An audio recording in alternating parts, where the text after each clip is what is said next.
आज ही अपने मोबाइल में प्ले स्टोर से डाउनलोड करें निर्भया सागर ऐप। अपनी सेफ्टी का रखें ख्याल। अगर आपको कहीं कोई परेशानी जाए तो SOS लाल बटन दबाते ही आपको तत्काल मदद मिलेगी। नमस्कार, मैं हूं शहबाज खान। आप देख रहे हैं सागर टीवी न्यूज। सागर में 15 अप्रैल यानी आज रात 10 बजे से कोरोना कर्फ्यू लगा दिया गया है। जी हां, कलेक्टर का आदेश भी जारी हो गया है, जिसमें क्या कुछ बातें कही गई हैं वो हम बारी बारी से यहां पर आपको बताते चलते हैं। सबसे पहले हम बात करेंगे जिले के सभी नगरीय क्षेत्रों, नगर निगम सागर, छावनी बोर्ड कैंट, नगरीय निकाय मकरोनिया, शाहपुर, राहतगढ़, सुर्खी, बिलहरा, बांदरी, मालथौन, खुरई, बीना, देवरी, बंडा, शाहगढ़, रहली, गढ़ाकोटा थाना क्षेत्र, बहेरिया, सिविल लाइन, कैंट और मकरोनिया की संपूर्ण सीमा। इसके आगे हम बात करेंगे तहसील सागर अंतर्गत ग्राम पंचायत परसौरिया, सानोधा, नरियावली, तहसील रहली अंतर्गत ग्राम पंचायत पटना बुजुर्ग, चांदपुर और तहसील गढ़ाकोटा अंतर्गत रौन, बलेह, चनौगा बुजुर्ग, तहसील खुरई अंतर्गत ग्राम पंचायत खिमलासा, तहसील बीना अंतर्गत मंडी बामोरा, भानगढ़ तहसील राहतगढ़ अंतर्गत सिहोरा, तहसील केसली अंतर्गत ग्राम पंचायत केसली, ग्राम पंचायत महाराजपुर, गौर झामर, तहसील बंडा अंतर्गत ग्राम पंचायत बरा, बहरोल, दलपतपुर, हीरापुर, विनायका, बरायठा, तहसील जैसीनगर अंतर्गत ग्राम पंचायत जैसीनगर की पूरी सीमा। अब हम इसके आगे अगर हम आपको बता दें तो जितनी भी छोटी बड़ी पंचायत हैं वहां पर भी कोरोना कर्फ्यू जो है उसका प्रभाव रहेगा, यानी कि लागू रहेगा। इसके आगे हम बात करेंगे कोरोना कर्फ्यू में जो प्रतिबंध में जिन चीज़ों की छूट रहेगी। किन चीज़ों में है? अन्य राज्यों से माल सेवाओं का आवागमन, मतलब जो आने वाली चीज़ें हैं। इसके बाद अगर हम आगे चलें तो अस्पताल, नर्सिंग होम, केमिस्ट दुकानें, मेडिकल, इंश्योरेंस कंपनीज और जो अन्य स्वास्थ्य और चिकित्सा सेवाएं हैं इन पर छूट रहेगी। इसके आगे हम बात करें सभी किराना दुकान बंद रहेंगी। सभी इच्छुक किराना व्यापारी ऑर्डर पर किराना सामग्री होम सप्लाई अधिकतम 20 रुपए चार्ज पर संबंधित के निवास पर कर सकेंगे। इसके लिए वो पहले से होम डिलीवरी देने की सूचना डिलीवरी बॉय की सूची सहित संबंधित थाना को देंगे। संबंधित संचालक इसके लिए अपने स्टाफ का कोविड टेस्ट अनिवार्य रूप से कराएंगे। इसका समय दोपहर 12 बजे से शाम 5 बजे तक रहेगा। Hotel, restaurant, tiffin centre home delivery कर सकेंगे।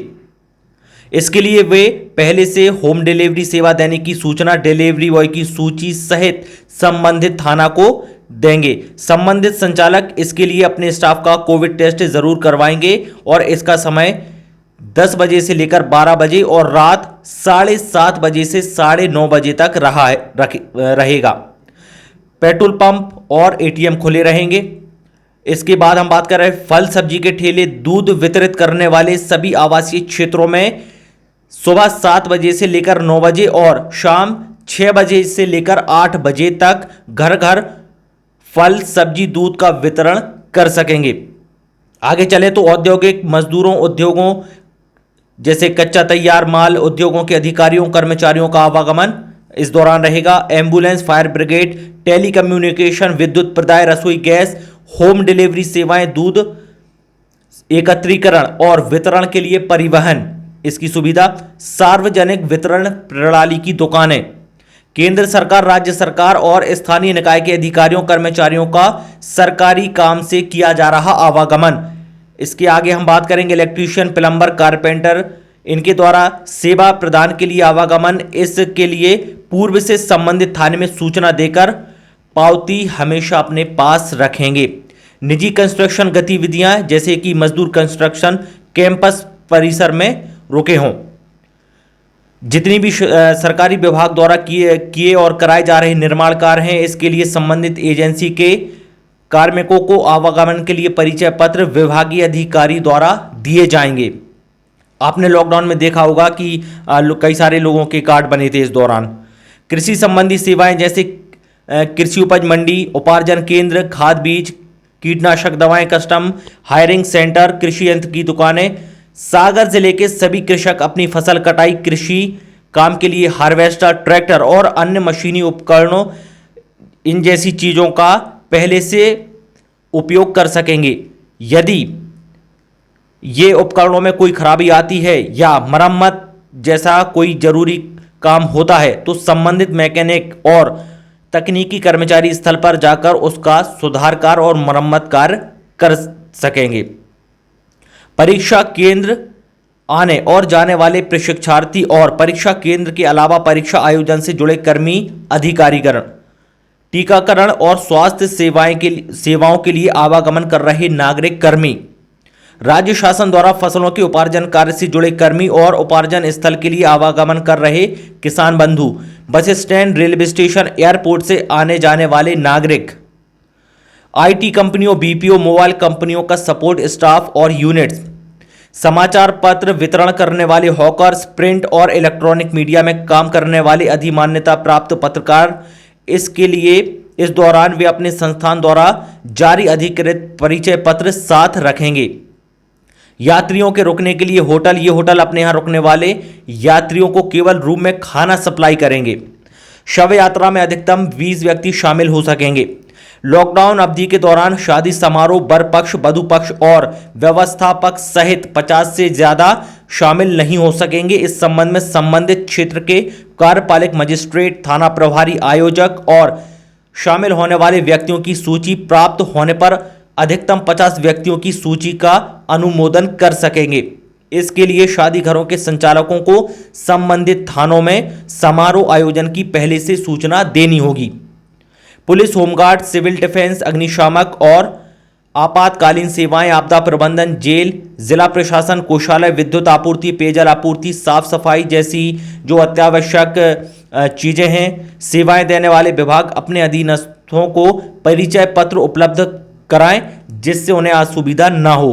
आदेश में यह भी कहा गया है सभी आटा चक्कियां खुली रहेंगी। मेडिकल इमरजेंसी के लिए 2 पहिया और 4 पहिया वाहनों का आवागमन, 2 पहिया वाहन पर 2 व्यक्ति रहेंगे और 4 पहिया वाहन में वाहन चालक सहित अधिकतम 3 व्यक्ति रहेंगे। आपने देखा होगा लॉकडाउन में हुआ था जब कोरोना की रफ्तार बढ़ रही थी और उसे रोकने के लिए जो आदेश जारी किया गया था उसमें भी कुछ ऐसा ही कहा गया था। इसके हम आगे चलते हैं। तो मेडिकल इमरजेंसी के लिए 2 पहिया और 4 पहिया वाहनों का आवागमन, 2 पहिया वाहन पर अभी जैसा हमने आपको बताया 2 लोग और कार या जो बड़ी गाड़ियां हैं 4 व्हीलर हैं उसमें 3 व्यक्ति रहेंगे अधिकतम। इसके आगे रेलवे स्टेशन, बस स्टैंड, अस्पताल, नर्सिंग होम से केवल यात्री मरीजों को घर, अस्पताल तक लाने ले जाने के लिए ऑटो रिक्शा चालन की अनुमति उपरोक्त स्थानों पर ही होगी। धार्मिक स्थलों पर सुबह और शाम अधिकतम 5 व्यक्ति अपने रीति रिवाज के मुताबिक उपासना कर सकेंगे।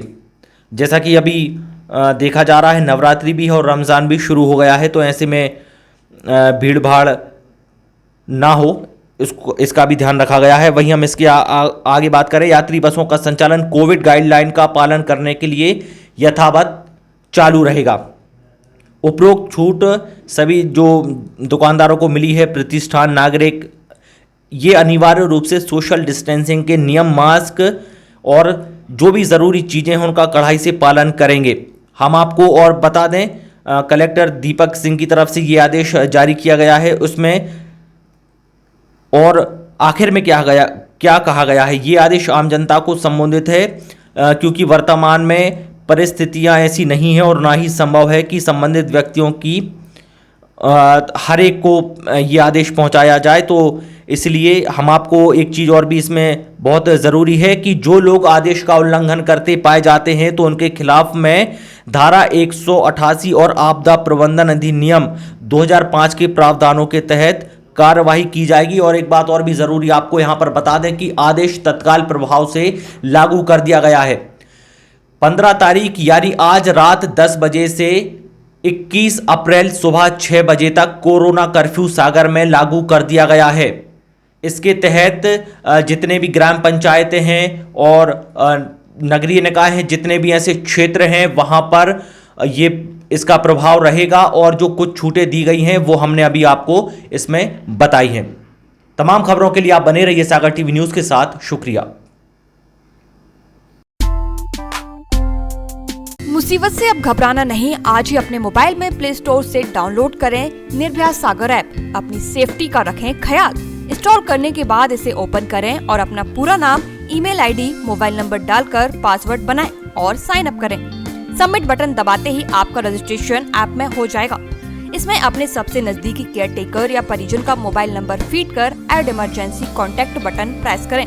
सारी प्रोसेस के बाद अगर आपको कहीं कोई परेशानी जाए तो SOS लाल बटन दबाते ही आपकी सूचना कंट्रोल रूम समेत परिजनों के पास पहुंच जाएगी और तत्काल आपको मदद मिलेगी।